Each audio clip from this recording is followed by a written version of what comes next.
Good evening, everybody. I'm Councillor Lynn Doherty, the leader of West Berkshire Council. Welcome to today's executive meeting. Before we start, I'm sure you've all heard the sad information that Councillor Peter Argyle, ward member for Tilehurst South and Holybrook, and former chairman of the council, passed away on the 6th of October 2021. Peter was a much admired and respected colleague and a friend of this council. He dedicated 24 years of his life to representing his residents, having first been elected in 1997. Peter was a much loved and respected councillor amongst all members and officers and will be greatly missed. All members will have the opportunity to speak at full council in December, and we will be holding a minute's silence in tribute to Peter at that time. I would now like to explain, for the benefit of members of the public who may be watching, that today's meeting is being held both over Zoom and with councillors present and COVID compliant in the council chamber. However, the current COVID safe capacity of the council chamber means that not all members are able to attend physically. And so for this meeting, 8 of the 9 executive members are in the council chamber, as well as myself. The members of the executive present are Councillors Steve Arderwater, Councillor Dominic Bowick, Councillor Hilary Cole, Councillor Ross McKinnon, Councillor Richard Sumner, Councillor Joe Stewart, and Councillor Howard Wollaston. The Deputy Leader, Councillor Graham Bridgman, is joining us remotely. Members of the shadow executive attending in person are Councillors Lee Dillon, Councillor Jeff Brooks, Councillor Adrian Abbs, Councillor Owen Jeffrey and Councillor Eric Pattenden. The leader of the Minority Green Party, Councillor Carolyn Culver, is also in attendance in person.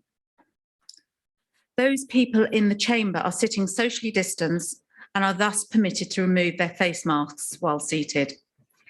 Other members in the shadow executive are in attendance remotely. These members are entitled to speak and ask questions when invited to do so by myself. The majority of officers attending the meeting and members of the public asking questions at today's meeting are also doing so remotely, unless they have requested to physically attend the meeting. The meeting is being live streamed via YouTube so that members of the public are able to follow proceedings. Other members of the council are also in attendance in the virtual waiting room and can ask questions on any item included on the agenda.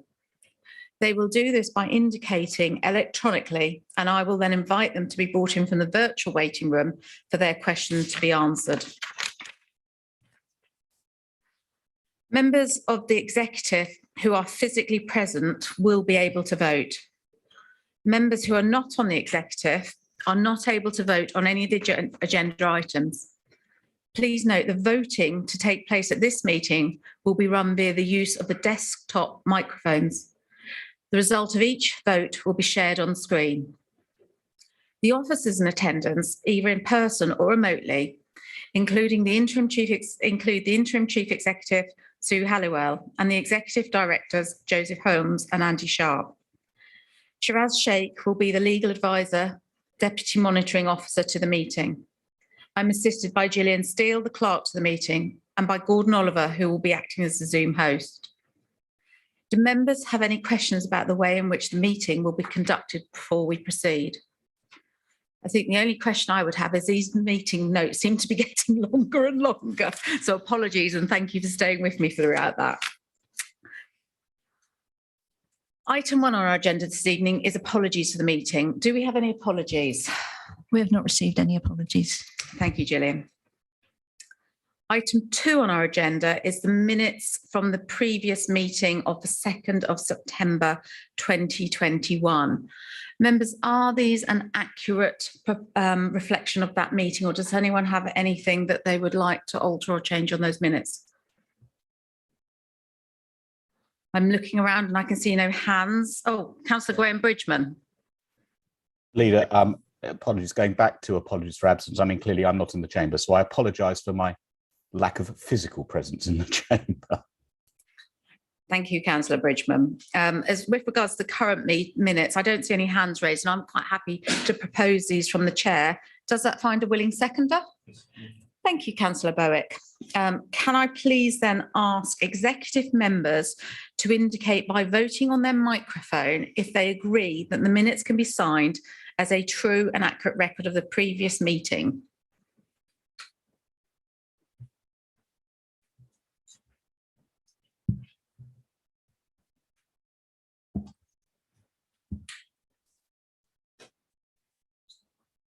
I'm afraid the normal voting process is not. Oh, here we go.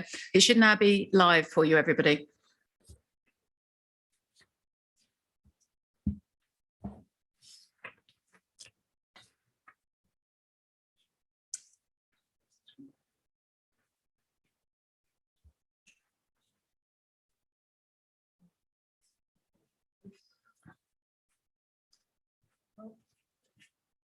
Chair, while you're waiting for that, may I just point out to the chat, and in fact, Tony Vickers did send his apologies as well, just if that could be noted. Thank you, Councillor Abs.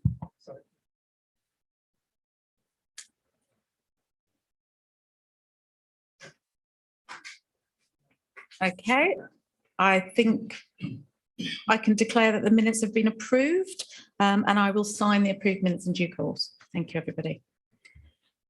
Can we therefore move on to item 3 on our agenda, which is for any declarations of interest?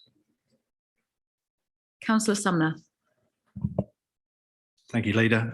Just to note on item 9 that due to my work with the Royal Berks, I work quite closely with healthcare commissioners, BHFT and the CCGs. It won't prevent me from taking part in any conversation. Thank you, Councillor Sumner. Can I therefore move? Sorry, Leader, can I just give just apologies? Obviously, I'm here in the physical meeting, but I'm not showing online at the moment. Just got some PC issues. Okay, thank you, Councillor Dillon.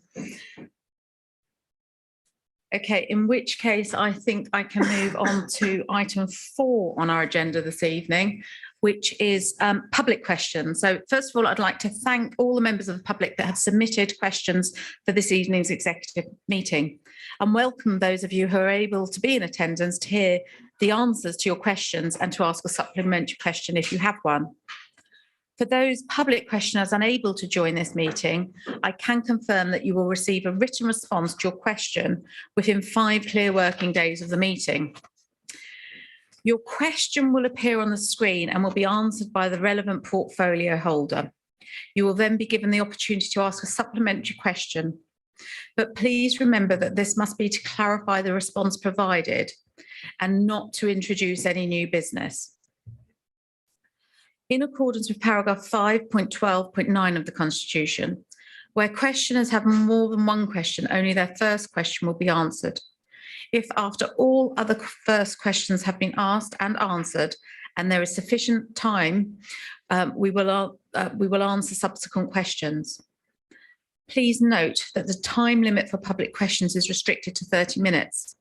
And if your questions have not been answered in that time, you will receive a written response within 5 clear working days of the meeting. The response is given either verbally or at the meeting or in writing, will be published on the council's website in due course.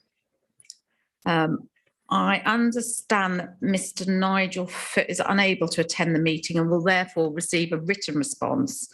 Mr. Goatley and Mr. Pearce are attending in person to ask their question. All other questioners are attending remotely to ask their questions.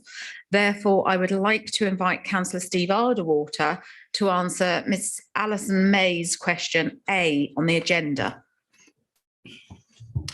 Thank you, Leader, and thank you, Ms. May, for your question. The Council is currently working on our first annual progress report that will include actions achieved to date and the latest data with regard to the Council's and the District's carbon footprint. This will be reported to the Executive at our meeting on the 18th of November, as set out in the Council's published forward plan. The annual progress report will then be available via our website and publicised through our environment newsletter. With regards to a forward plan for the environment strategy for the next 12 months, we've produced a delivery plan that outlines the actions and initiatives that we're planning to undertake, either on our own or in partnership with others, in order to work towards the 2030 commitment. This is very much a live plan, with projects being updated and added as our understanding and knowledge improves. The delivery plan is available via the council's website and is being updated monthly. Do you have a supplementary question?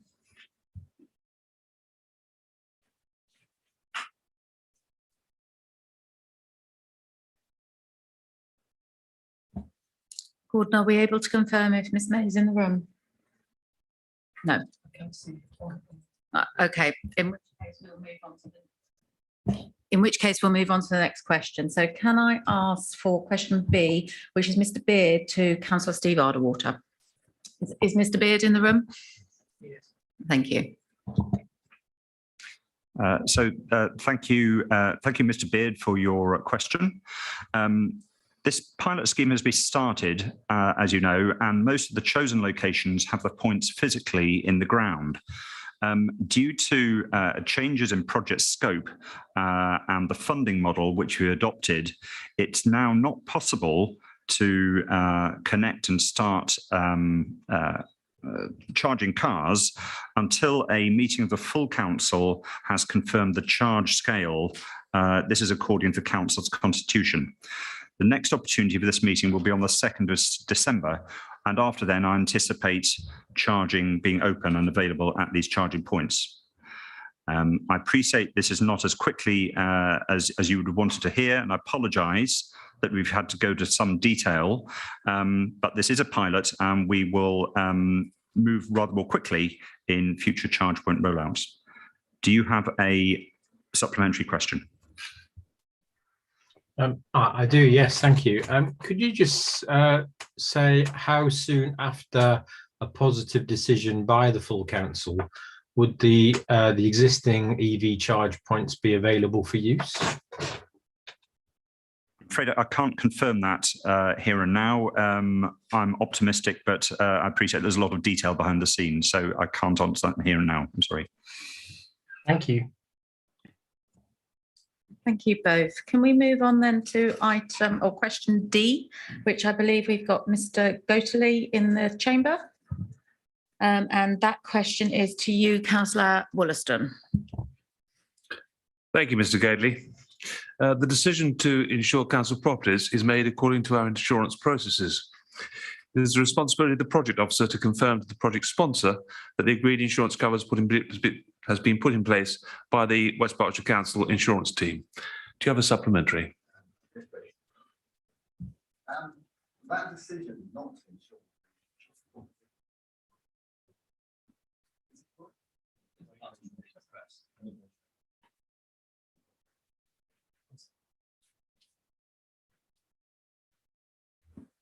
Right. Yes. That decision not to ensure that the football clubhouse effectively cost the taxpayer £1 million by your figures there. So I'm just wondering, what other buildings have you left uninsured and open for target for the arsonist? I'm not able to answer the second part of your question, Mr Goatley, but I will find out and let you know with the written answer. In terms of the £1 million, it does not represent what the council would have received had it fully insured the building, because no insurance company would have underwritten such a payout for an effectively derelict building. In any event, the council did not intend to rebuild the structure, so there was no loss as such. Had the council attempted to find a higher level of cover, the council also had to demonstrate the highest level of asset protection, which would have meant on-site physical security at a cost of approximately £200,000 a year since June 2018. The cost of this, coupled with higher premium, does not represent value for money. It should also be noted that the council's insurance arrangement requires the council to cover the first £250,000 of repairs.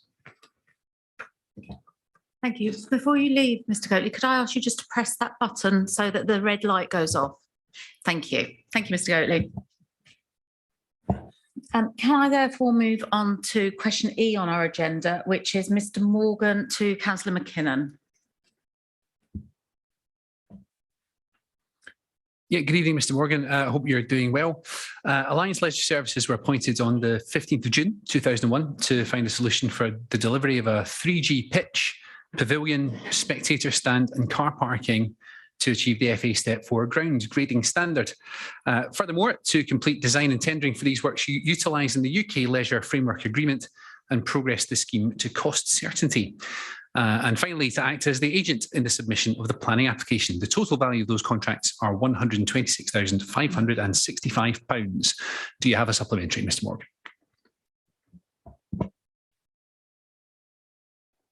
Hello, can you hear me okay? Are you there, Yes. everybody? Go ahead. Yeah, I guess just a clarification of the point you made there, Councillor McKinnon. So what you're saying, the only contract you've let so far is for the planning application for £126,000. No other contract's been released whatsoever with the Alliance Leisure. Is that what you're saying? Telling me? Well, I stand by my original answer, which I think answered that point very clearly. Okay, thank you. Thank you both. Can we therefore move on to question F? And I believe we've got Mr. Pearce in the chamber, and that's to you, Councillor McKinnon. Yeah, thanks, Leader, and good evening, Mr. Pearce. Hope you're well. A reasonably long list here, the members of the steering group. So, firstly, the interim chief executive and executive director for Place, Susan Halliwell, the portfolio holder for finance and economic development, which is me, the portfolio holder for internal governance, leisure and culture, which is Councillor Williston, and final portfolio holder for housing, strategic partnerships and transformation. I always forget her new title, which is Councillor Hilary Cole. And then from the officer side, the executive director for Resources, Joseph Holmes, the Service Director for Development and Regulation, which is Eric Owens, the Service Lead for Customer Engagement and Transformation, which is Gabrielle Mancini, Service Lead for Legal and Democratic Services, which is Shiraz Sheikh, the Economy Manager, Catherine Makant, the Finance Manager, Ian Wigginton, and finally, last but not least, the Manager Special Projects, which is Bill Bagnall. Do you have a supplementary? Yes, I do, please. Thank you for your answer. That's more than I expected. But there's nobody on there. The London Road Industrial Estate is going to be challenging in the way of drainage for developing. There's nobody on there from the local drainage authority representing. Is it possible to have someone on there? This isn't my answer to your supplementary, but who do you mean by the local drainage authority, Well, Mr. Pearce? The council is the local planning and local drainage authority, isn't it?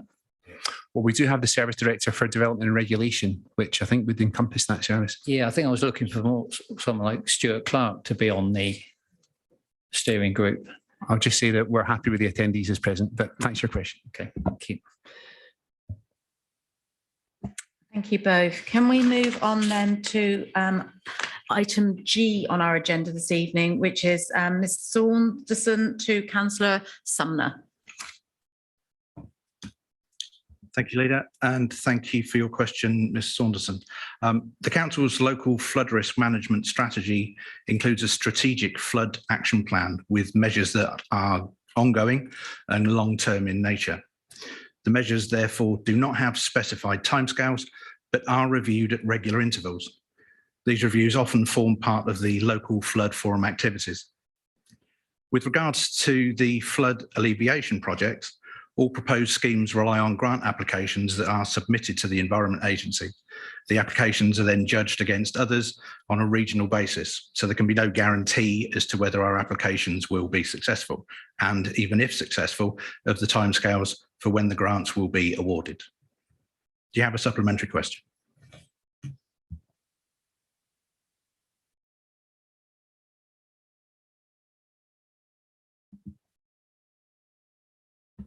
Ms. Saunderson, are you there? Sorry. Right. So I think you're saying that the action plan is in the strategy, but a plan normally has dates and resources attached to it. But in the interim, could we have some probable information to local residents about preparing for winter and possibilities of floods? I'm sure that we can put something together which can be shared with residents to add to their knowledge of what to do. Yes, I'm happy to pick that up with officers for you. Thank you very much. Thank you both. We then move to item H on our agenda this evening, and I think that's back to Mr. Goatley to Councillor Sumner.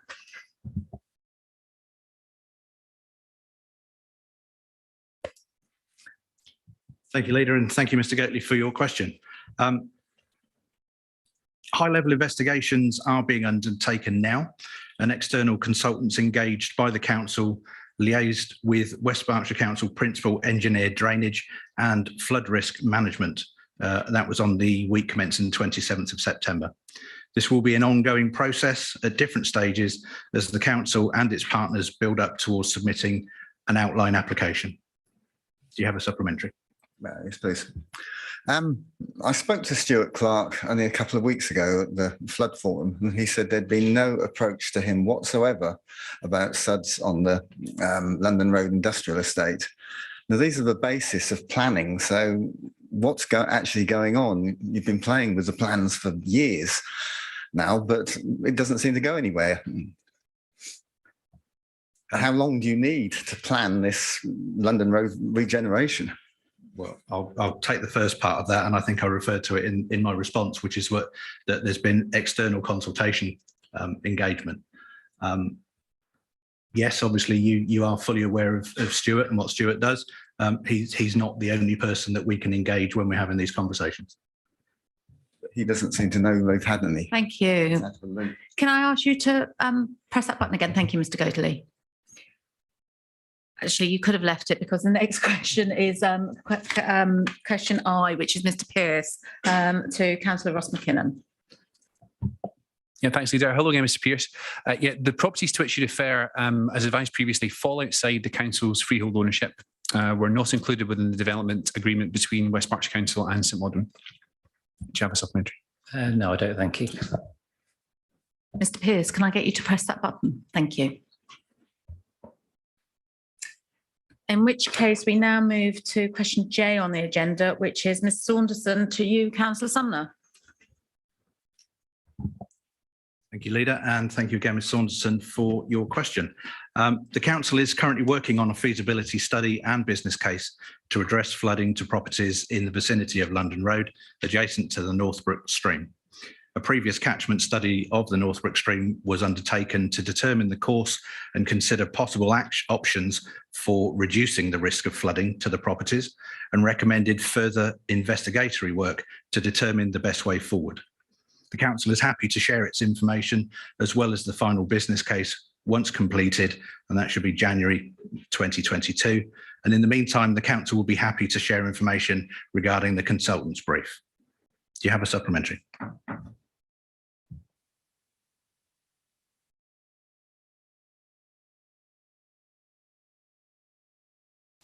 Sorry, it's different this time. Thank you very much. That's great. I know residents are concerned that the little store has broken ground and the SUDS conditions haven't yet been approved. So it will be good to see the consultant's brief. Thank you. Happy to get that arranged. Thank you. You can stay where you are, Ms. Saunderson, because I believe the final question is K, which is the final question to Councillor Sumner on your behalf. And thank you again. The council is about to undertake a review of its SUDS supplementary planning document in order to bring it in line with the council's environment strategy. Once the update has been completed, it will be an ideal time to brief planning officers and planning committee members. The SUDS approval team would be more than happy to undertake these briefing sessions. Do you have a supplementary? That's really great news. Thank you very much, because there are at the moment a few anomalies, which if anyone's interested, they wants to phone me, I can point out where some of the processes might be not, the dots might not be joined. Yeah, I'm more than happy to ask officers to get in touch with you and have that conversation. No problem at all. Thank you very much. Thank you. Good night, everyone. Thank you, everybody. Thank you for your questions. We can now move forward with our agenda to item 5, which is petitions. Are there any petitions to be handed into the executive? Haven't been made aware of any. I'm just looking around. I can't see any hands going up. We have not been made aware of any. Thank you. Can we move on then to item 6 on our agenda, which is an update on the Wokingham exit from the Public Protection Partnership. Councillor Cole, I believe you would like to introduce this report. Before you do so, does it find a seconder amongst the executive? Happy to second, Leader. Thank you, Councillor Sumner. Thank you, Leader. Since Wokingham notified the council of its intention to depart the Public Protection Partnership, we've been working together to effectively manage the process and reduce the risks associated with such a complex operation. The process is well underway and our improved understanding of the risks has been documented. It's a clear position of the council that Wokingham's decision should not be detrimental to the Public Protection Partnership and the services it provides to the residents and businesses of West Berkshire and those in Bracknell Forest. Whilst always mindful of our current and future relationship with Wokingham, this does not mean we agree on all aspects. As set out in the papers, officers have assessed where these disagreements exist and how we will effectively manage them through to resolution. It is our clear intention to be a good partner whilst simultaneously protecting our own financial and operational interests. The opportunity to maintain a contractual relationship is a sensible and pragmatic solution for the council and our partners in Bracknell.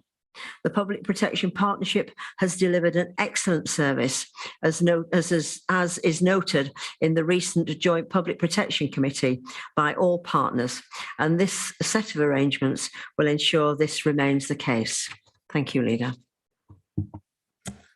Thank you, Councillor Cole. Members of the Executive, do you have any questions for Councillor Cole with regards to this paper? Councillor Sumner, do you wish to speak now, or? I will speak later, Leader, if that's okay. Thank you, Councillor Sumner. Councillor Abbs, I see your physical hand going up. Yeah, yes, Chairman, that's because my virtual hand won't go up. It's decided to crash. Yeah, so, hello. Go ahead, Councillor Abbs. Thank you very much. I have some contacts at Wokingham, and obviously, given the importance to West Berkshire, I've exercised those connections to try and get a view myself of to what's been going on. I've been recently told that now that this report may in fact be out of date already, and that Wokingham intends to leave some of the functions within the existing programme and just take out environmental, health and licensing. So I really wanted to check that the report truly reflects the status as of now, as opposed to maybe a few days ago. This is something that's happened apparently within the last 48 hours. So I exercise my contacts, and that's what they tell me today. It is interesting, though, that the members over there seem to be given a different story to the ones that I've received, certainly. And maybe you could confirm this as well, because like yourself, I was told that early on that this was not going to have an impact and shouldn't have an impact on services as they are delivered to West Berkshire. And there's a clause in the agreement that basically says the leaving party is effectively responsible for the costs associated with leaving. It's then been enhanced since then, and there are some definite issues with costs being thrown on us. But the inverse of that is the Wokingham members are being told that, I'll just wait for the ringing to stop, are being told, in fact, that there really aren't any costs as soon as the deadline comes along. So we seem to have different stories for different executives, and I'm becoming a little nervous that we may not be getting the whole story, especially if it is true that things have changed within the last 48 hours, and in fact, not the kind of departure that it was going to be originally. So I guess it would be officers or Councillor Cole that would look into this? As chairperson, I'm going to go to Councillor Cole. Thank you, Leader. I'm unaware of any changes within the last 48 hours. Paul Anstey, who is the senior officer leading on the Wokingham exit from the West Berkshire and the Public Protection Partnership point of view, is attending the meeting, so he may be able to give us a little more update. But I think it has always been the fact that Wokingham's one of Wokinham's reasons for withdrawing from the partnership was that they wanted to carry out certain functions that the Public Protection Partnership as a whole provided within their own particular area, particularly with regard to neighbourhood activities. So that has always been an understanding. I cannot speak at all for what Wokingham members have been told or not told. All I know is what I have been told by my officers, who I absolutely trust with how the negotiations are progressing. So I can't speak for Wokingham. You may have a different story, but I wholeheartedly trust and believe what officers are telling us, and we are doing all our best, a level best, to maintain a good working relationship with Wokingham, which is why they are buying back some services from us. They are not buying back all the services, because why would they want to depart the partnership if they wanted to keep all the services? They've departed because they want to have some services that are local to them and buy back some services which they cannot provide. Thank you very much, Councillor Cole. We've not received any further information in the last 48 hours, so I don't think it's fair to comment on something that we're unable to comment to. So I'm going to go to Councillor. Well, sorry, Leader. Simply, my question was to ask the executive to look into information that's arising. It wasn't trying to trip anybody up in any other way. If I'm sure you talk to your fellow members in other councils as well. That is essentially what it's just good networking. I'm not sure why it's being painted as something negative. I'm simply asking you to look into it. I didn't say it was anything negative. We'll look into the information, of course. However, we can only comment on the information before us. But I would like to say, Councillor Cole painted me as I was having a go at the officer. That's not the case at all. I'm simply bringing more information. I didn't hear Councillor Cole actually say that. Councillor Brooks. Thank you, Leader. I'll take my hand down now, so it's not legacy as well. So we have our own Wexit going on then. No doubt Wokingham wanted to take back control. It does seem a shame that we couldn't, within the partnership, satisfy the requirements they would have wanted. And we've now got to a stage where I suspect there will be some protracted negotiations. I see the numbers in this report, and I suspect Wokingham will not happily wish to pay them. So can I get some assurance that we will end up with better relations with Wokingham in the future than the UK has with France, given the Brexit situation? And how long might these negotiations be in place? I think regular updates, please, Leader, because this has the scope for being a long-running problem with a lot of arguments between two previously pleasant neighbours. You're addressing your questions to me, but actually I'm going to address them to Councillor Cole, who has been working on this for some time.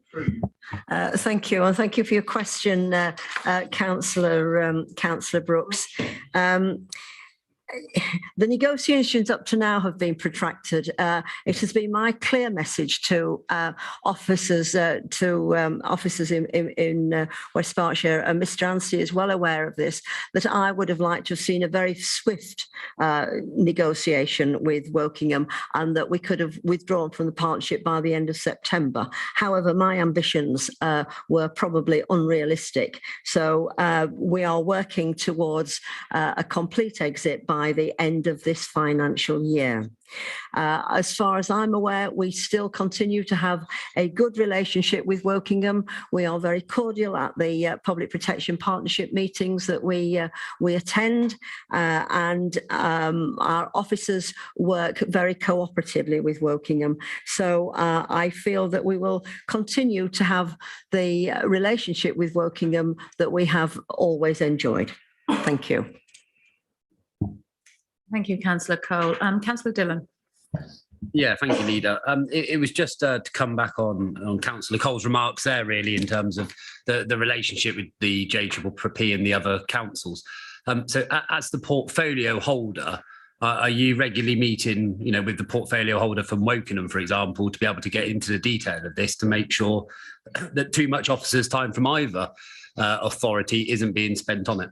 I think these are the opportunities to really get hold of it, of the brief, and get down with it to make sure that those wishes that you have, Hilary, of a quick and swift exit, are delivered as quick as possible.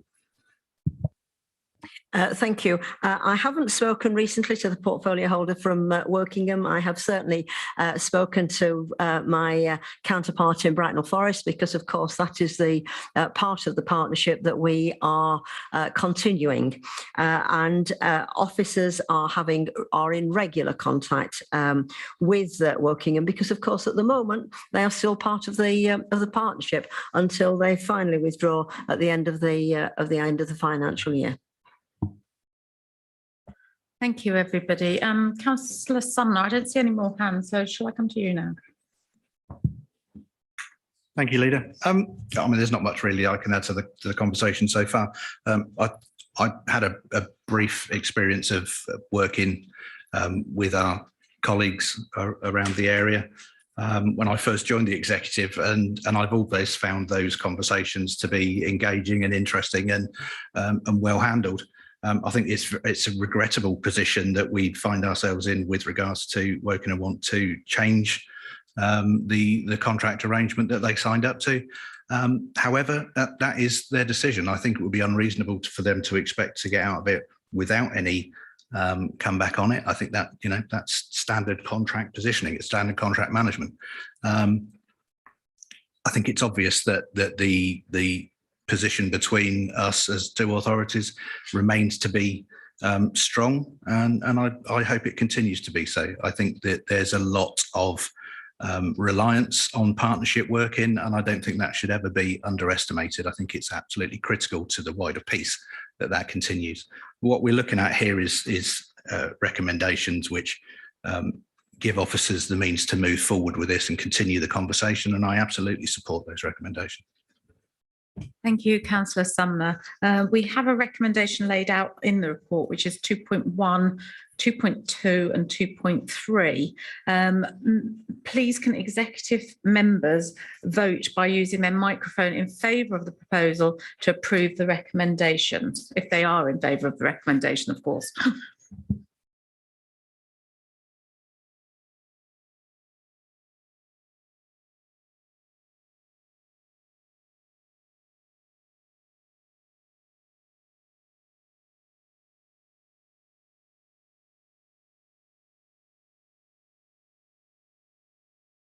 I can see on my screen that has been passed. Are we happy that that's been passed, Mr.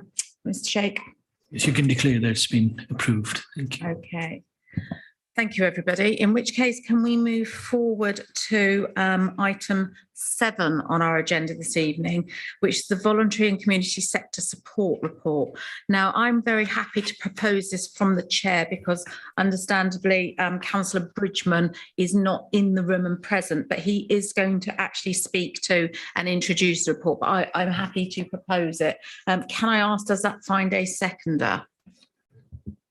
I'm happy to second. Thank you, Councillor Stewart. In which case, I'm going to hand over to Councillor Bridgman.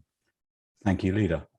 Members, as you can see, we have a report authored by Sam Shepherd, and I'd like to thank Sam for a sterling amount of work that's gone into this report, and indeed the exercise in consultation with the voluntary and community sector, which is reflected in the report and indeed reflected in the appendix. Members, just before I start, there is one amendment to make to the report, which is there's a reference to the money for this proposal being agreed in the executive meeting in September 2020. In fact, that was the October meeting. Just to be clear, it was the October meeting that set aside the funding for that is set out in the report.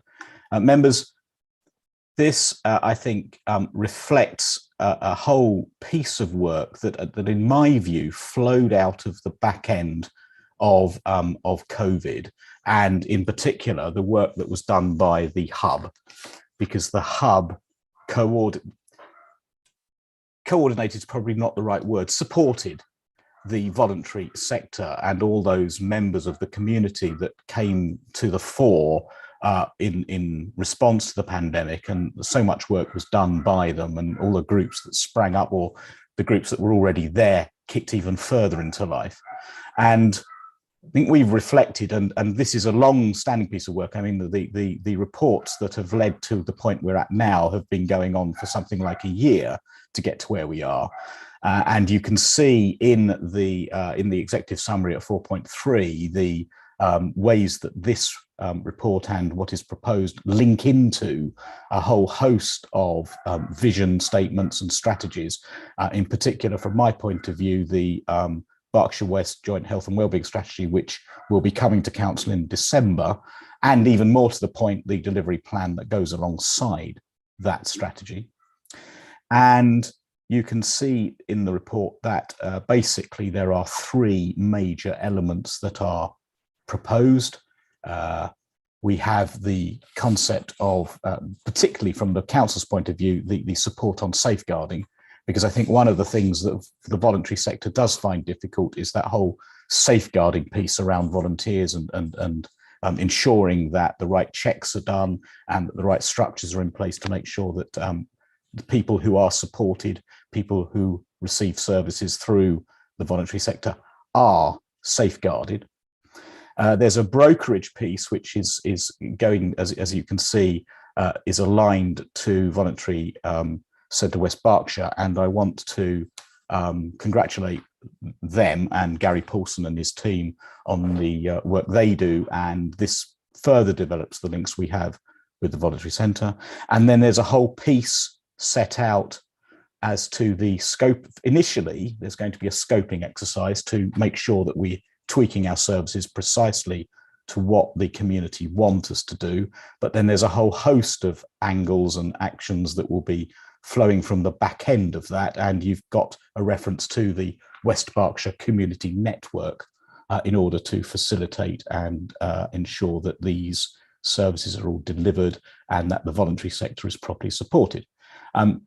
Personally, I see the advantage of that kind of hub and spoke operation.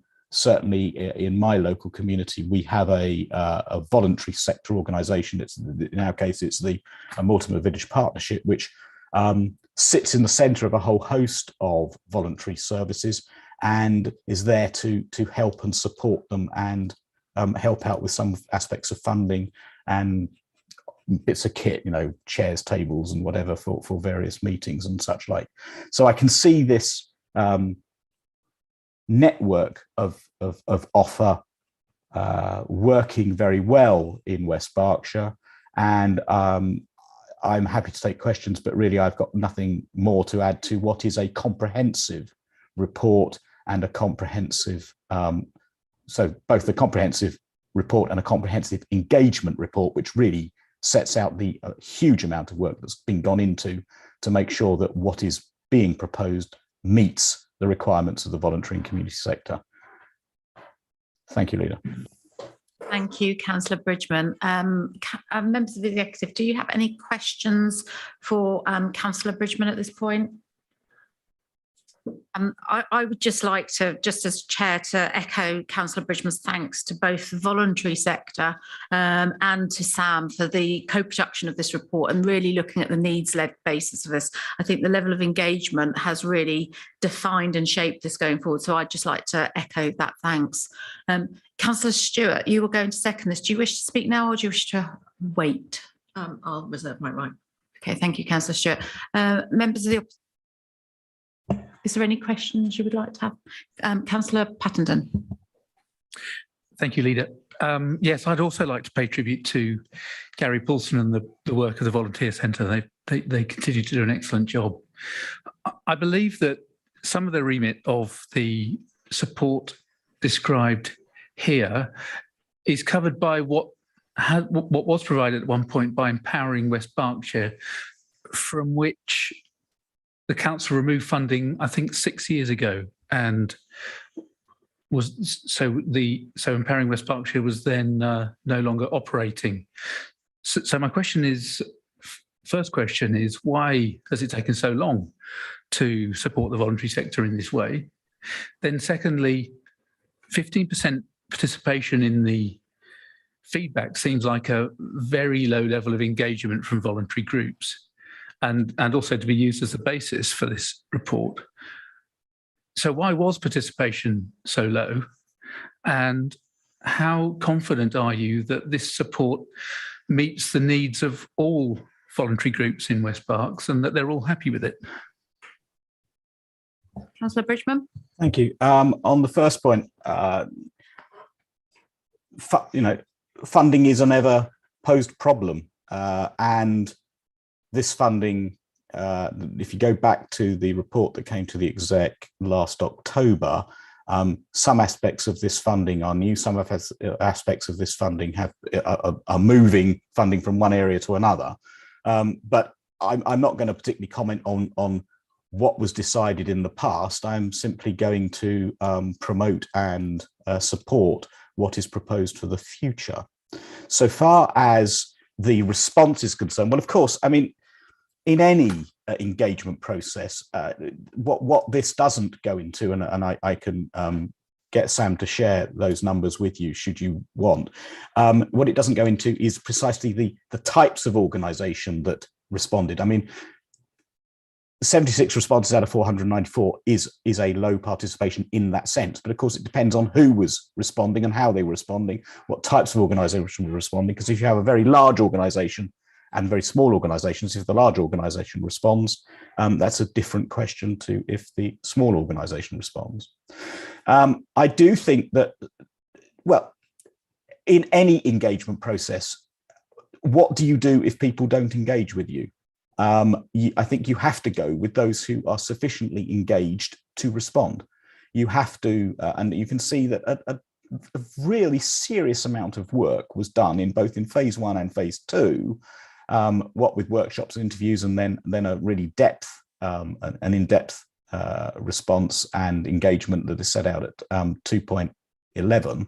And if you go to the engagement report, which is an Appendix A, there's a vast amount of detail in there, and I do think that sufficient engagement was undertaken in order to come to a conclusion about what we should be doing.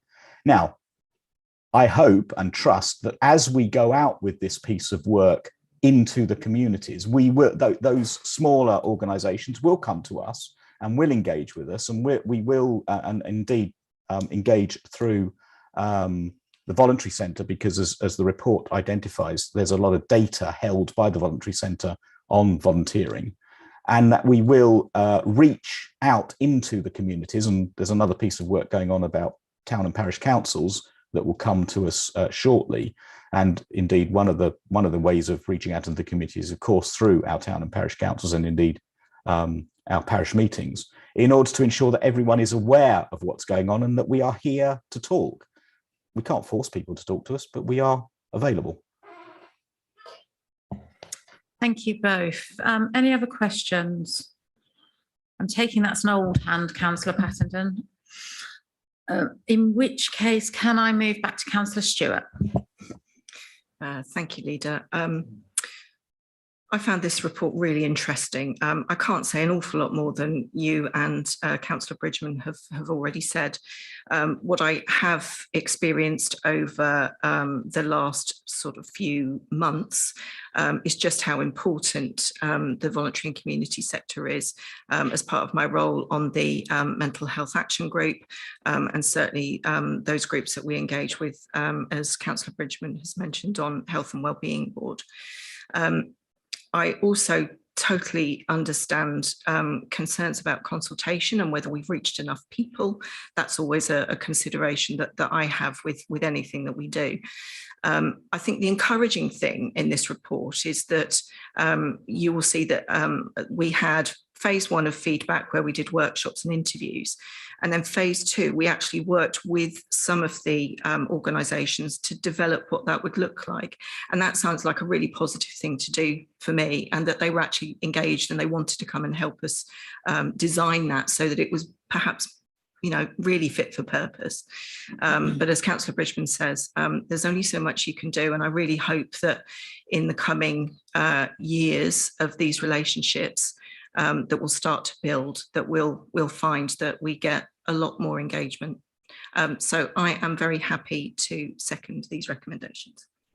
Thank you, Councillor Stewart. The recommendations are laid out in 2.1. They are really, in summary, to look at the specialist safeguarding support, to procure the general VCS support, and to contribute to the Volunteer Centre West Berkshire. I'm not going to read them in any more details. You can do that for yourself. Can I therefore ask executive members to vote by using your microphone if you are in favour of the proposals to approve the recommendations as laid out in the report?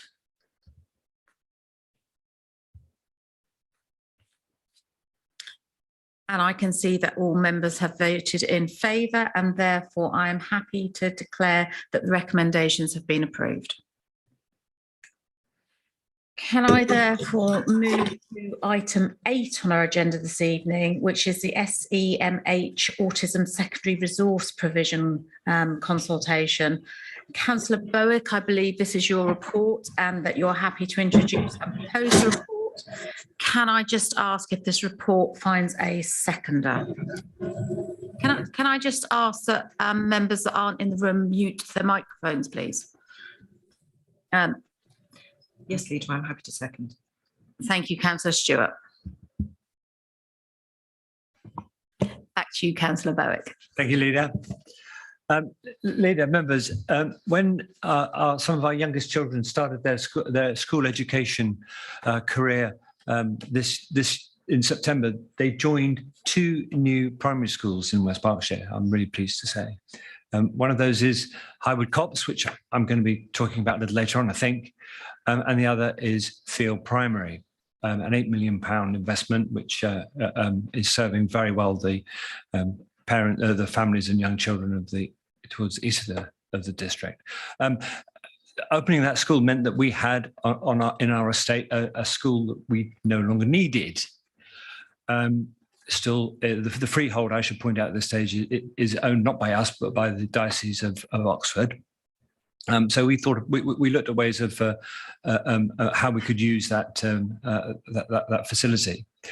Our West Berkshire's Special Educational Needs and Disabilities strategy states that we should do our best to look after to educate our young people that fall into that category in the community as much as possible. And so we considered the use of the old estate, the old property at Field Primary for that purpose. And that brings a number of advantages to us. First of all, it's simply better for us to for our people to be young people to be supported in their local community, much better. It allows the local authority to monitor how we look after them, and the costs of doing so, rather than sending them outside of the district if we don't have the facilities, is much lower, and that takes away pressure from our high needs block. That's going to opening this facility, developing this facility, is going to allow us to avoid an awful lot of revenue costs, and also we are able to avoid capital cost by reusing the site rather than obtaining a similar property on the open market. So we've reached agreement with the Diocese of Oxford to use the facility, and this paper today asks for authority for us to proceed with the development of the old Field Primary site, and I commend the recommendations in the paper to members. Thank you, Councillor Bowick. Does anybody from the executive have any questions for Councillor Bowick? No, and I'm taking it you would like to reserve your right, Councillor Stewart. Does anybody from the opposition have any questions? Councillor Pattenden. Thank you, Leader. And as shadow portfolio holder for education, children and culture, I'm happy to support this proposal. But as the portfolio holder knows, local SEN provision in West Berkshire has never been adequate to meet demand. And that's why a considerable amount of money has had to be spent every year to send some SEN pupils outside of West Berkshire. So in light of this, why has it taken so long for the council to provide this provision locally? And why did it take an existing school to be vacated in order for this to be provided locally? Couldn't it have been provided in some other way and sooner? Yes, it could have been provided without waiting for this school to become available, but at a considerably greater cost. And frankly, it's not easy to find properties, land that would be suitable. They need to be in the right place. They need to be of the right size, near to existing facilities. And it was, I think, very wise of us, or it will be very wise of us, to reuse Field Primary School. Thank you. Can I move forward to Councillor Macro? Thank you, Leader. Yes, I welcome this too, for similar reasons to already been stated. But it's not only the revenue cost of children having to go out of area, it's also to their detriment when all the travelling time that has to be added on as well. I think this proposal is being welcomed locally. There was some concern when in all the discussions leading up to the new school being built as to what would happen to the old site, and I think there were some concerns about what use it might be put to. So it's generally welcomed. I would ask about two things though. First of all, it mentions in the report that some of the modular buildings would be likely to not be required in the future. Could I ask that that be looking at that be expedited, please? Because for two reasons. First of all, the two most recent modular buildings are very ugly, and secondly, the temporary planning permission for those ran out in August. So I'd ask you to look at that with some urgency, please. And the other thing is that the old school was and is still used on occasions by Holy Trinity Church for social occasions. Could I ask that that be allowed to continue, please? Because it's a very close to the church and it's a very useful facility. Thank you. Thank you for that, Councillor Macro. Yes, I will pass on your observation and thank you for sharing with us your extensive local knowledge. I'll pass on your request about the temporary buildings to officers and make sure that's expedited promptly in the development project when it comes along. I don't know what the arrangement is between Holy Trinity School Church and the old school. If it's possible that it continues while the site is being redeveloped, I guess we could look at that, but it kind of seems a bit unlikely. And if later on, if the suggestion is that later on, after the site is developed and used as a SEND facility, that arrangement continues, I will certainly look into that in the future. But, you know, if you've ever visited these types of facilities, they are rather unique and not readily used by for general purposes, if you like. But we can look at it. Well, thank you. As I said, it is the general school buildings were used in the past, and more recently, the old schoolhouse is being used. You know, basically for a cup of coffee after a church meeting, that kind of thing. So, but thank you. Thank you. Can we move to Councillor Abs, please? Thank you very much, Chairman. Councillor Berwick, obviously you mentioned two schools there, Highwood Copse was one of them that you mentioned, and of course, very sadly, that was delivered without any alternate energy on it. Could you please assure myself and all the rest of the members that we won't build any more schools or anything like that without making sure that they're as close to net zero or at least using some kind of alternate energy on them? Councillor Abs, I think we're going off the actual paper in front of you, which is about the provision of this particular school. I'm just asking for a surety the provision of this particular school will be with some alternate energy taken into account. We will develop the school in according to the policies that we already have, which, of course, is to minimise the carbon footprint. Thank you both. Councillor Dillon. Yeah, thank you, Leader. I note in the report that one of the options involves the company I work for, but you're not leaning towards that option, so I don't think I need to declare an interest. There's talk of a JV on the site with Sovereign. What I wanted to ask, Leader, was more of a strategic question, regardless of that site.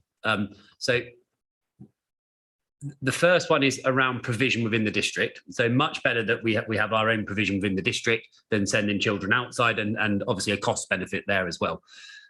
But our geography is elongated. And so just what's the percentage split of our students in terms of how many will be coming from the west, to go there? Will they actually have longer journey times now? Because, they may have lived in Lambourne and be going to a school in Swindon, whereas now they're, having to potentially go to Phil. So just some general questions around that. And then the other one is there the capacity for us to start selling places to other authorities as well? But supportive of it. Thanks. Yeah, thank you for your support. Of course, we have a facility, a similar facility, not the same, but in Newbury as in the Castle School, looking after SEND children is very different in many ways from educating and looking after other children, because their needs tend to be very individual. So I don't think it's not easy to say that. I mean, there might be a child who's living in Lambourne who would be served better by going to Thiel than the Castle School. And I'd like to point out as well, and this is to some extent in response to Councillor Patton's earlier question. I don't want anybody here to be under the impression that all of our SEND needs are going to be met by this school. There will always be children who we might hope go to the Castle School. We might hope they go to Brookfields, an outstanding school, or we might hope they go to Thiel. But if their requirements are unique to the extent they can't be met, then they may well have to go to a specialist school elsewhere. And not to forget, and I'll try and keep this brief. West Berkshire is a small authority, and we don't have the number of children that allows us to provide bespoke facilities for everybody. Sorry, thank you for that answer, Councillor Bowe. And then just on the ability to sell places to other local authorities, is that part of the model? It's not part of the funding model at the moment, but it's something that, I mean, we're always looking for trading opportunities, as you know. Thank you very much. Thanks, Councillor Dillon. Councillor Jeffrey. Thank you, Leader. I'd like to join in and confirm that I'm indeed really pleased at the proposal that's in front of us now, and strongly support it. But Leader, what a shame. What a shame this was not being done in some form or other, frankly, many years ago. And I suppose my question would be, Leader, would you agree with me? Better late than never.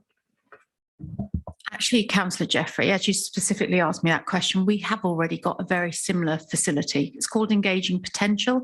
And I think what's happened over the years is we've seen demand for SEND grow far over and above the facilities that we currently have. So actually, I would recommend anybody to take a visit out to Engaging Potential, because they deal with the types of support levels that we're looking at for this particular facility. I think it's more a case the demand is now outstripping the places that we have available to us.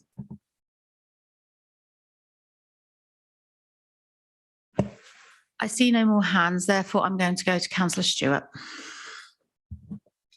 Thank you, Leader. I think it's lovely to second a report that we're all obviously in agreement with, which is always good, and because it's such an important topic.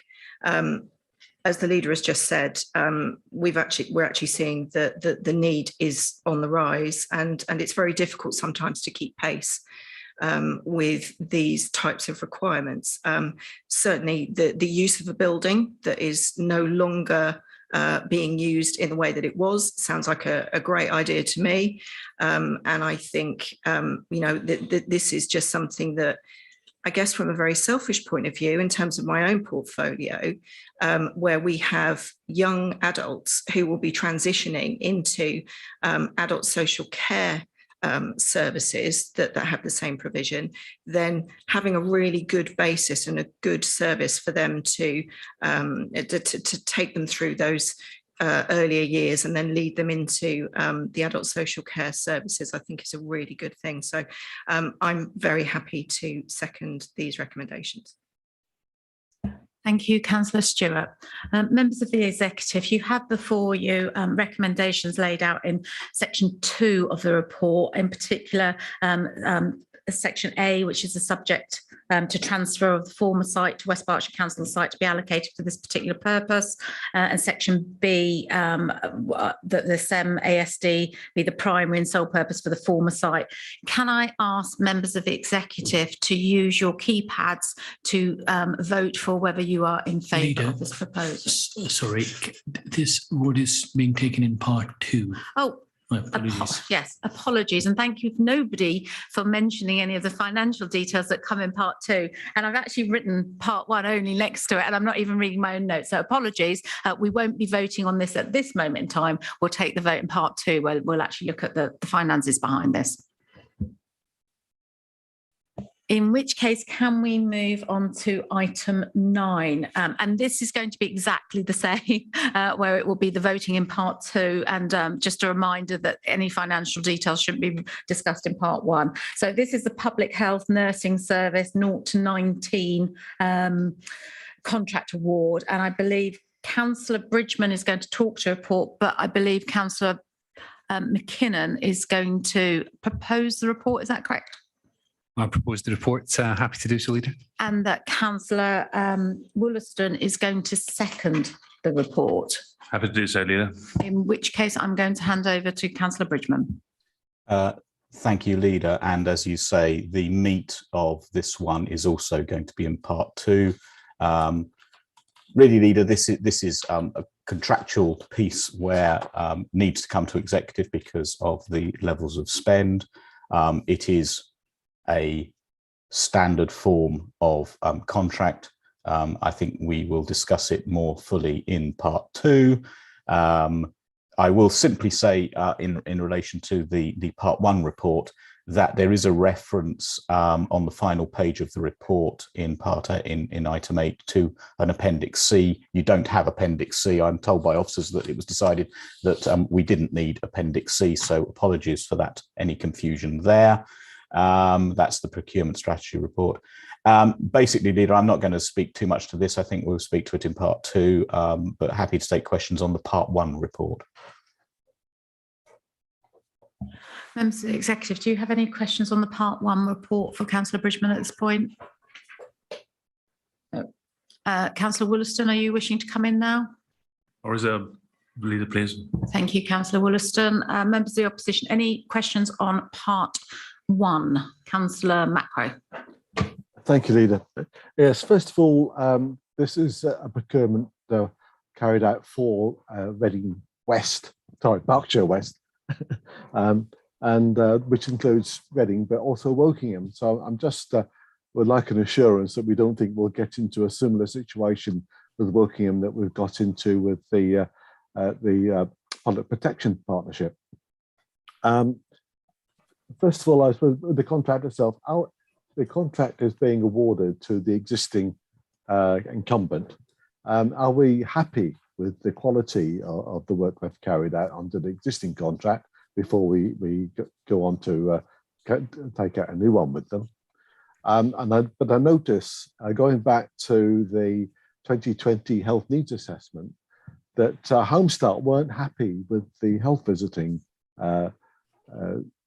provider because that was restricted to families with complex needs, and they thought that families on the kind of edge of complex needs weren't necessarily being picked up. So I would like an assurance that might be dealt with. And also, I looked at the bid documents. Unfortunately, lots of the stuff seems to have been removed, but they do mention that the contract specifies local authority specific elements. And I wondered if you could tell us what specific elements are being provided for West Berkshire, please. Over to you, Councillor Bridgman. Just making some notes, Leader. I won't comment on the first aspect that you mentioned because, of course, that really is a part 2 issue. Who we are proposing awarding this contract to is definitely in part 2. Part 1 is silent on that. So far as Wokingham's concerned, I mean, the relationship at a National Health Service system and place level, and of course the NHS have now confused the issue entirely by moving the word partnership up from what we previously had it as the ICP at Berkshire West level up to the ICS level. So, you know, we're now dealing with different types of place, but Berkshire West continues to exist, and the relationship of Berkshire West as a health organisation between ourselves, Wokingham, Reading, our 3 trusts and the CCG as it is currently set out, I don't think will change at all. But of course, who knows with the NHS, the health service seems to change their style and relationships as a matter of course. So I make no promises about our relationship with Wokingham and Reading, but it is entirely different to the PPP relationship. So far as Homestart and those aspects you mentioned there are concerned, I don't know the answer to that one. I will take it away and make sure that we respond to you. So if officers could make a note that we need a response to Councillor Macro on that one. And on the local authority specifics, again, I don't have that information to my fingertips, and I will come to you in writing, Councillor Macro. Thank you for that. I did not mention the name of the successful contractor, by the way. No, I didn't say you did, but you did say it was being awarded to the current incumbent, which I think gives a bit of a steer. I suppose that's true. I suppose that's true. Yes.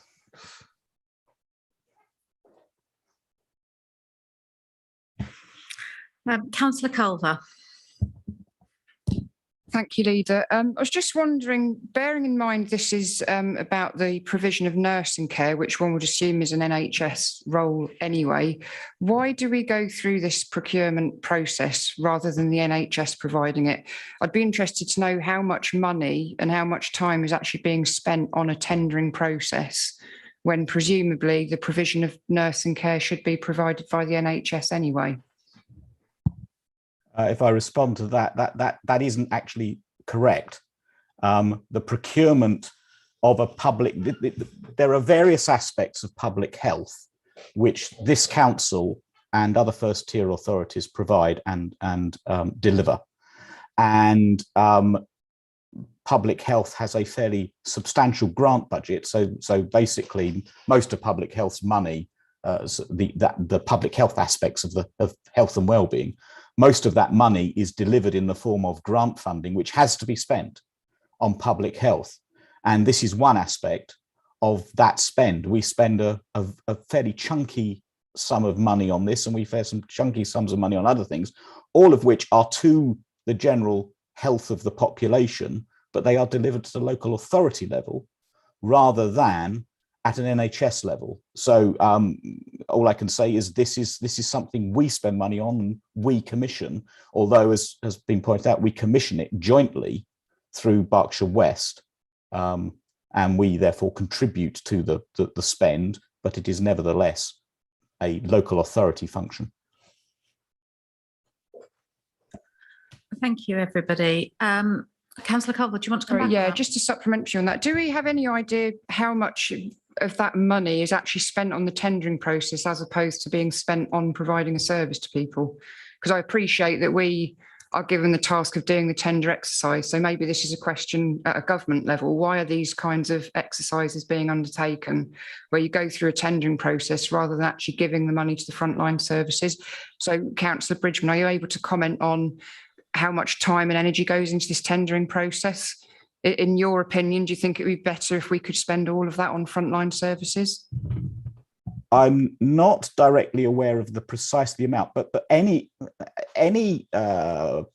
contract that this council procures and is required as because of procurement regulations to go through a formal tendering process, there will be a cost to that process. But that's the same if the NHS commissioned a service, or if government commissioned a service. Someone somewhere would have to go through a tendering process, because you wouldn't just award the contract willy-nilly to anybody. You have to go through a process to ensure that you're getting value for money. And maybe we can develop that in part 2, but you know, it is the nature of the beast that one has to go through a tendering process. Thank you, Councillor Culver and Councillor Bridgman, for those responses. Councillor Sumner, would you like to come in? Yeah, just to add a little clarity from my day job, really, Leader, which I hope will be helpful, which is that not all providers provide the same service, whether they be NHS, public health, community-based, acute-based. There are variances in the services that can be provided. So to go out to tender means that you come up with an offering coming back to you, which is tailored to your needs. That's as much as anything else is why there is so much partnership working in the NHS, because it can then supplement in one area, whereas a specialism in another area. So not all providers are providing the same thing. Thank you, Councillor Sumner. In which case, we're not going to vote on this at the moment. It goes into part 2. So I'm going to move us forward, and I'm going to go to item 10 on our agenda, which is members' questions. So first of all, I'd like to thank all of those members that have submitted questions for this evening's executive meeting. Your questions will appear on the screen and will be answered by the relevant portfolio holder. You'll then be given the opportunity to ask a supplementary question, but please remember that this is to clarify the response provided and not to introduce new business. In accordance with paragraph 5.12.9 of the Constitution, where questioners have more than one question, only their first will be answered. If after all other first questions have been asked and answered and there is sufficient time, we will answer subsequent questions. Please note, the time limit for members' questions is restricted to 60 minutes, and if your question has not been answered in that time, you'll receive a written response within 5 clear working days of the meeting. The response given either verbally at the meeting or in writing will be published on the Council's website. A question was received from Councillor Dennis Bennyworth, but as he is unable to attend, he will now receive a written response. In which case, I would like to... Leader, question F, which is tabled in the name of Councillor Patterson. I've removed. Yeah, as well. Okay, good. Yeah. So I had that beforehand, thanks, Councillor Dillon. So in which case, can we invite Councillor Steve Ardwater to answer Councillor Beck? And I assume we've got Councillor Beck in the room. Yes. Excellent, thank you, Councillor Beck. Can I invite Councillor Steve Ardwater to answer question A? Thank you for your question, Councillor Beck. And this gives me a very good opportunity to highlight not only the United Nations Conference of the Parties, COP26, the role of our MP for Reading West, Alok Sharma, being president of this, and also what we, West Berkshire Council and our partner organisations in the area are doing on the back of this major event. Planet Mark Zero Carbon Tour with a fully electric bus was initiated and funded by the Department for Business, Energy and Industrial Strategy, BEIS. The bus is being used to spread the message of the challenge of being net zero and motivate action throughout the country in tackling climate change. Berkshire was not originally on the list of stops, so us being able to secure a date at Newbury College, which enabled this message to be brought to our area, was very welcome. The Thames Valley Local Enterprise Partnership coordinated this event, which enabled the Newbury College Renewables Centre to be promoted and for attendees to have an early preview ahead of their official opening next week. The other focus of the afternoon was the launch of the Berkshire Net Zero Carbon Report from Bioregional, which will help to bring together action across Berkshire and enhance the already excellent work that is happening. I was able to present, along with officers, the highlights of the work that we are doing in West Berkshire and case studies from our neighbouring Berkshire local authorities, which was very well received and provided excellent input both for ourselves and our partnering organisations. So in summary, the event achieved West Berkshire being part of the Zero Carbon Tour and raising the awareness of this issue ahead of COP26. It kickstarted a greater awareness and engagement from businesses and residents across the county and enabled the college to showcase their renewable centre, which is a facility that we're very fortunate to have here in West Berkshire and which will help the region to support the delivery and maintenance of greener systems for heat and energy. Do you have a supplementary question? All I can wish to say is thank you very much for initiating this event, which clearly would be of great value to local people. Thank you. Thank you, Councillor Beck. Thank you, Councillor Beck. Can we move on then to question B, which I understand from Councillor Claire Rolls to Councillor Joe Stewart. Have we got Councillor Claire Rolls? Excellent. Over to you, Councillor Stewart. Thank you for your question, Councillor Rolls. Build Back Better, the government's plan for health and social care, sets out a number of initiatives with the aim to reform and improve the social care system, and our adult social care services here in West Berkshire are really positive about certain elements, for example, related to greater integration with health, as well as additional support for the social care workforce, which is really needed.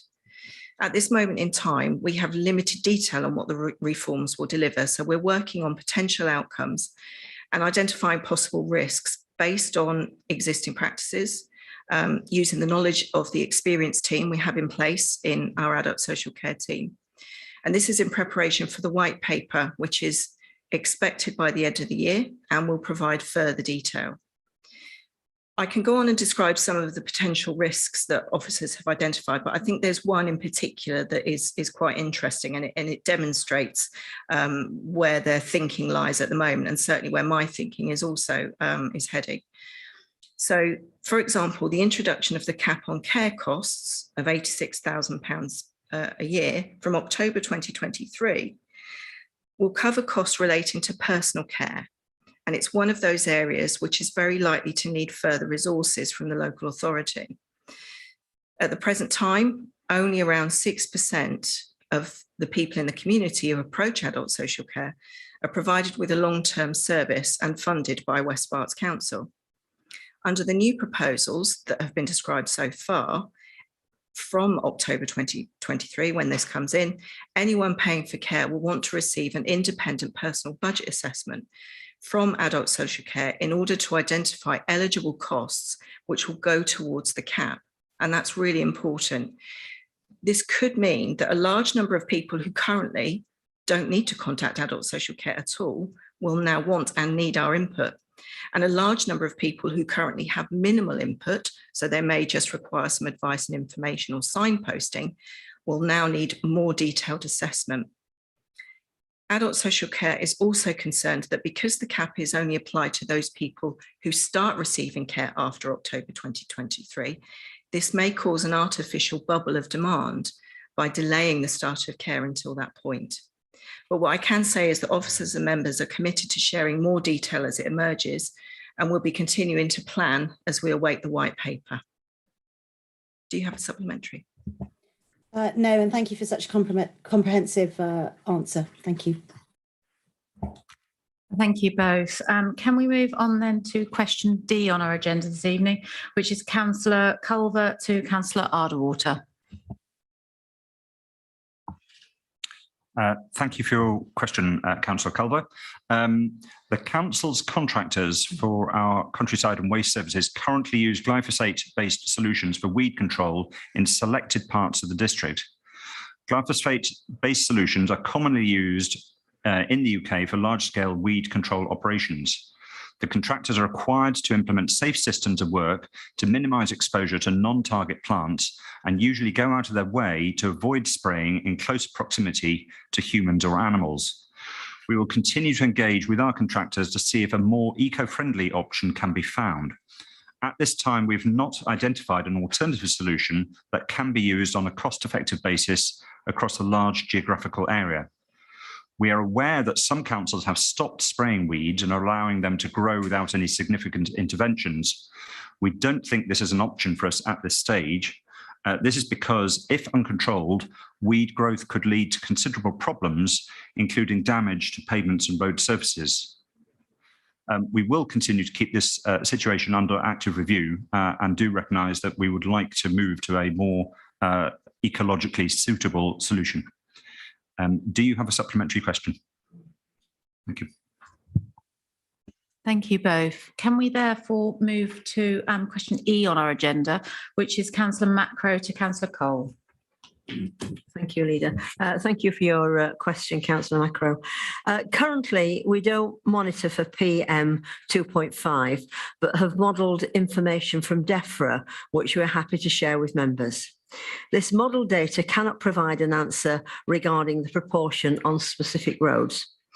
However, the good news is that the Public Protection Service has applied for and been awarded a grant by DEFRA, which will be used to map and monitor the levels of PM 2.5 across all of the partnership areas. It's also important to be mindful that it is estimated that traffic only make up 0.81% of PM 2.5 sources. In addition to vehicles, other contributors include railways, open fires, log burners, bonfires, industry, farming, heating, pollen, aerosols, and smoking. Also, there is the matter that is blown over our borders from other regions and countries. With respect to nitrogen dioxide, overall the concentrations have shown a decreasing trend of NO2 since 2016 on all monitored sites. Do you have a supplementary?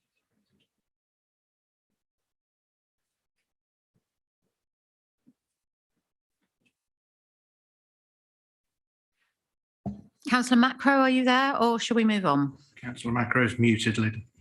I'm sorry, I was muted. Sorry. Yes, I'm very pleased to hear that we will be monitoring PM 2.5.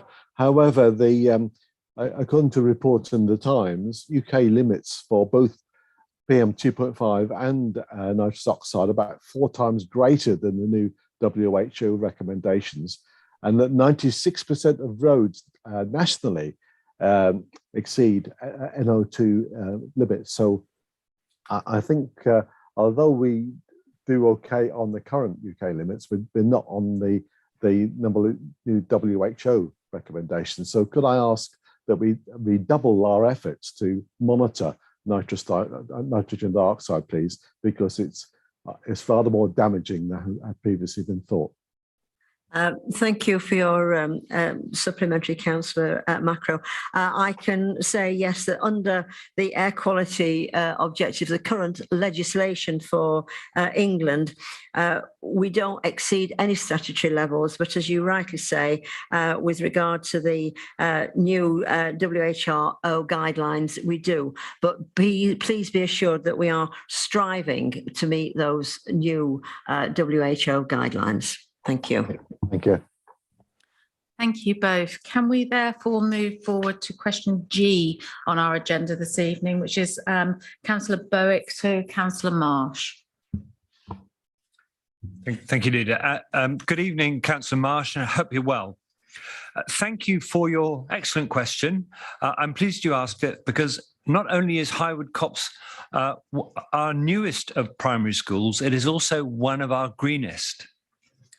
In terms of impact on the 4 schools you asked about, this would relate to Highwood pupils who had been put down for one of these schools as their second choice. In other words, if Highwood had not opened, this is where they would have gone. I can tell you that the impact school by school is as follows. No impact on Falkland, and that's because the reception year in that school is full. No impact at St John's. On the Willows, 2 pupils might have expected to go there if Highwood Copse didn't exist, and 6 similarly at John Ranking. Do you have a supplementary? Thank you. Yes, I do. What support is the council giving to these schools, given that the decision to open Highwood Copse in fact, despite what you've just said, has created such overcapacity in the area that these other schools are between them short of a total of 49 reception pupils, including an entire class at one of them. So what support are you giving to them in view of that? Well, you asked a specific question about 4 schools, Falkland, St John's, and as I said, there's no impact there at all. The Willows and John Rankin are large schools. So the 2 pupils that the Willows are not going to receive will have a negligible cost on their impact on their budget. And as far as John Rankin is concerned, 6 pupils, I anticipate that they will absorb those costs through normal balancing of budgets. It's a small amount of money, relatively speaking. Thank you both. Can we move on then to question H on our agenda, which is Councillor Masters to Councillor McKinnon. Thank you very much, Leader. And thank you, Councillor Masters, for your question. The commercial property investment portfolio was initiated in the financial year 2017-18, with the first properties coming in 2018-19. Using financial years 2018-19 to 2020-21 as full financial years, the reason for that, the estimated outturn for 21-22, the current year, will be included in the mid-year report for Treasury Management. But the portfolio produced a net return, so net of costs, net of interest payments, net of minimum revenue provision of £3,640,363 against the purchase price of the portfolio properties of 58.5 million. That offers an average yield across the 3 years, net yield of 2.07%. Do you have a supplementary, Councillor Masters? No, thank you very much. Thank you both. Can we move on then to question I on our agenda this evening, which is Councillor Claire Rolls to Councillor Dominic Berwick. Thank you, Councillor Rolls, for your question, and I hope you're well. The summer programme was delivered through 16 sites across West Berkshire, including Hungerford Primary School. The programme was delivered by schools and childcare providers. Several sites implemented a hub model so that children from small schools could enjoy the HAF programme at a larger school. For the summer HAF, Berkshire Youth and the Community Youth Project ran successful programmes for young people aged 12 plus. The final figures are being collated, but we estimate that 892 children and young people aged between 5 and 16 took part. They attended 5,422 sessions where they were able to eat a nutritious meal at every session and to take part in a wide range of enrichment activities. The whole program was a great success, and we filmed a video, or a video was filmed of the program at Hungerford Primary, which you can find if you go to our website and search for HAF 21. Do you have a supplementary? Yes, I do, and thank you. I'm very well. I hope you are too. Could you tell me if we have any plans for similar programs in the future? We have plans for Christmas. 4 days over Christmas we'll be running. We have funding available to run a similar program that will be on the from the 20th to the 23rd of December. And I anticipate that if the government comes forward with the funding, we'll be able to run similar programs throughout the year in the longer holidays. Thank you both. Thank you for your questions. Can I move therefore to item J on this evening's agenda, which is Councillor Marsh to Councillor Berwick. Thank you, Councillor Marsh. I've answered those questions in my supplementary to you, but happy to take another supplementary. Well, I do have a supplementary. I have to say, I don't know where you get your figures from. I get mine from visiting the schools in my ward and adjacent to my ward. And what I want to ask is, and you may not be able to ask because your figures don't match mine, but I would like to ask if the council is offering financial assistance to the schools, given the serious budgetary implication for them of being so short of reception pupils through no fault of their own. one school has lost 100,000 or more from its budget. Staff have lost their jobs as a result of this kick in the teeth just when they were recovering from the effects of the pandemic. And your figures do not seem to bear any relation to those facts on the ground. If you talk to the schools, that's what they say. And I'm not trying to create trouble. I feel very, very sorry for these schools. And I'm disappointed that you don't seem to recognize the problem. So my question is, are you going to give them any help, including financial?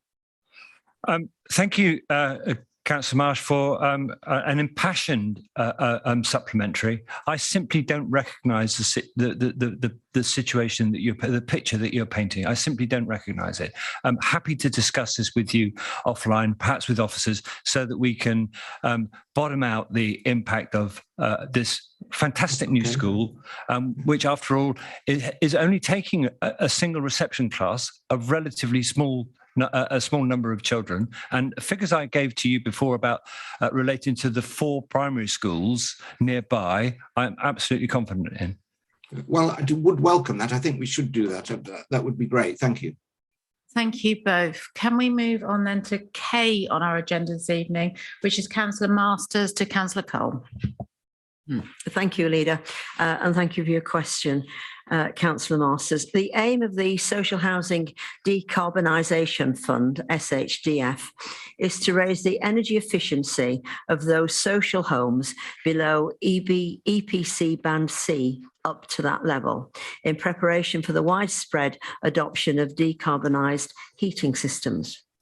West Berkshire Council has been working in partnership with BEIS, and we are supporting our registered providers who provide social housing in the district to submit their bids for funding over the next 2 years to improve heating and energy efficiency in residents' homes. Do you have a supplementary? Yes, thank you, Councillor Cole, for that answer. Approximately how many homes fall under the level C energy efficiency standard? I know you may not be able to answer that right now, but that would be quite helpful.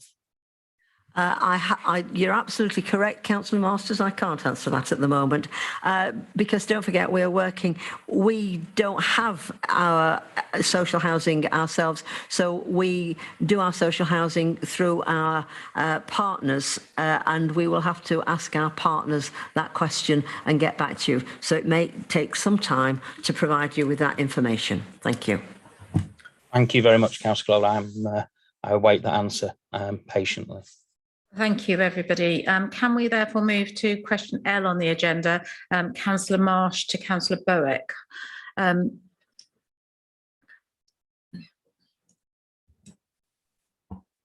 Thank you, Leader. Thank you for this question, Councillor Marsh. And I'm sure it's going to provoke a healthy discussion.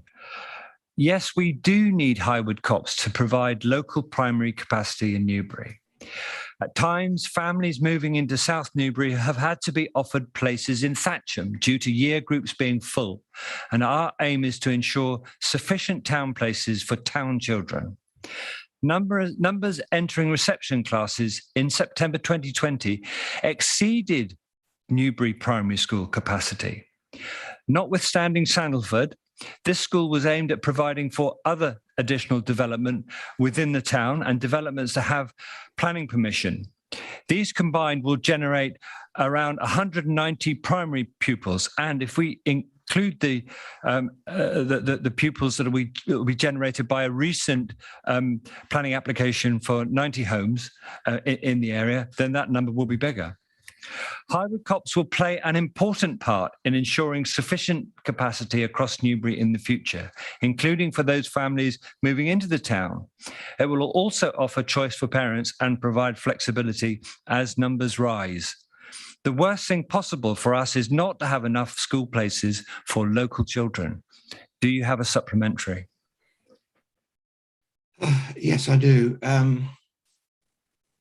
Given the figures that I referred to earlier, which I accept that you don't have the same figures, but in reality, isn't this a school which, however good it may be, is demonstrably, because we've now way under capacity in adjacent schools, not currently needed. It's also served by an expensive dual carriageway that has caused months of traffic chaos and is completely out of scale with the surrounding area, and is also not currently needed. Indeed, neither of them, the school nor the road, will be needed if the Sandalford Park development does not go ahead. Thank you for your supplementary. I'm not going to talk to answer the transport point, and I noticed that it sounded like a pitch for not progressing with Sandalford. But I'm going to answer the point about capacity. Whatever you say about schools being under capacity, the numbers I've just the answer I gave to your main question demonstrates that we're short of school places. That's why we need Highwood Copse. Thank you both. Thank you. Can we move on then to question M, which is Councillor Masters to Councillor Cole. Thank you, Leader, and thanks for your question, Councillor Masters. The joint venture, which is known as Homes for West Berkshire LLP, is continuing to progress with the delivery of housing in the district, and the decarbonisation of housing will be reviewed as part of future plans. Do you have a supplementary? Thank you. Do you have any figures on the proposed numbers of social housing for the district within the joint venture? And when will further details of that joint venture be published to the public?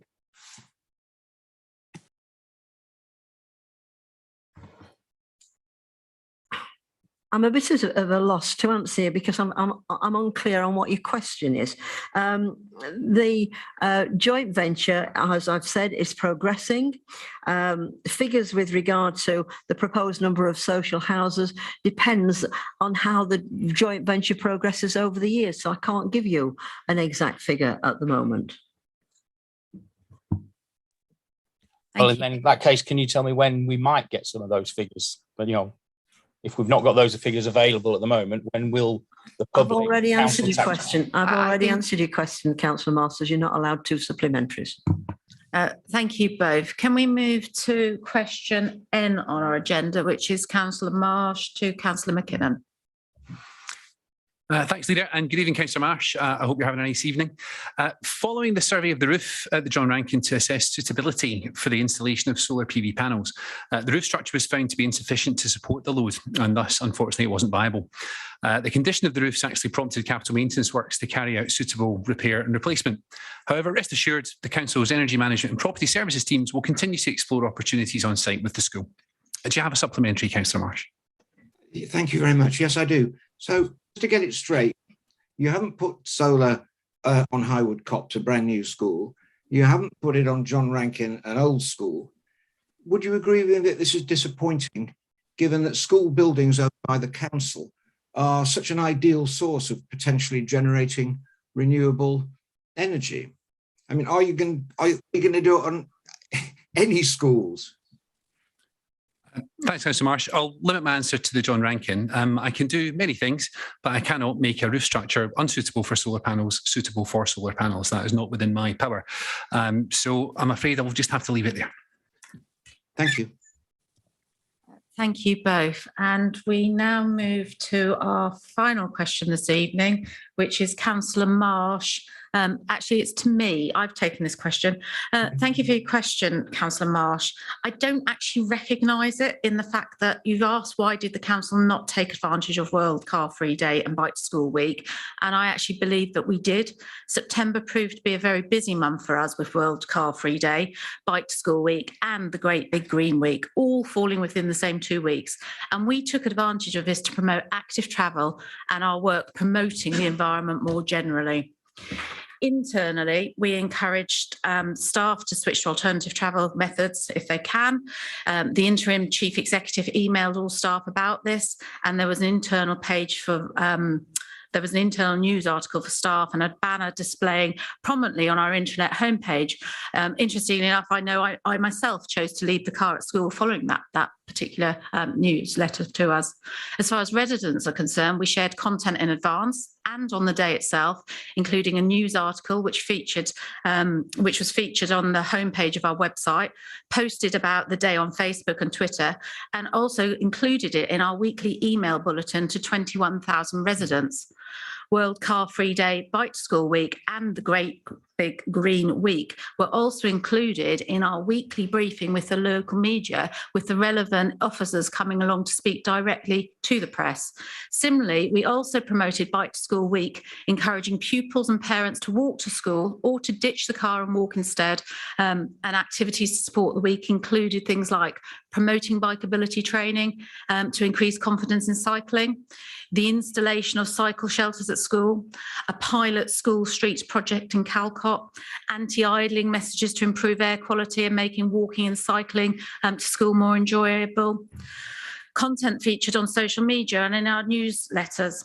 In addition to some of these messages, we featured a broader back to school campaign running throughout September and looking at the work of the council to support children to reach their full potential, as well as investment into schools and our health and wellbeing in schools award scheme. For example, this included the school streets pilot and the cycle shelter installation. The council is developing another campaign themed around the environment for November, which will coincide with the COP26 conference. This is likely to again feature promotion of active travel and use of public transport. Whilst we note the importance of these campaigns, we recognise that these form just one of the many interventions needed to bring about wider societal changes, encouraging more sustainable forms of travel. For example, development of walking and cycling infrastructure and education within schools. Do you have a supplementary question? Yes, I do. And yes, there's a lot going on, and that's kind of the point, really. I felt that it seemed that those opportunities, the potential impact that they could have of boosting those policies was not followed. And I'm just wondering, trying to be positive, knowing that the Councillor Somner, the portfolio holder, and the officers are promoting active travel. I'm just wondering whether perhaps in future these special dates and special weeks and special events could be discussed at the Transport Advisory Group in advance, so that we've all got an idea of what actually is being talked about, and we can all get out there and promote it. Because a press release and an email and a few tweets didn't seem to have the desired impact on these events in September. So can I ask if you'd consider that, so that we can I will certainly discussing it in future? I will certainly speak to Councillor Sumner about it, but I think all councillors have a role to play within the promotion of this, and actually sharing the content that was shared widely with everybody, so that we get to all ward members, is an important part of the work going forward. So happy to discuss it with Councillor Sumner, but feel we all have a role and responsibility here. Okay, thank you. Thanks. Thank you, everybody. Can I therefore move to item 11 of our agenda, which is the exclusion of the press and the public from the meeting? I'm going to ask members to agree by voting on their microphone that the press and the public leave the room in accordance with Schedule 12A of the Local Government Act 1972. If I can ask you all to use your microphone voting.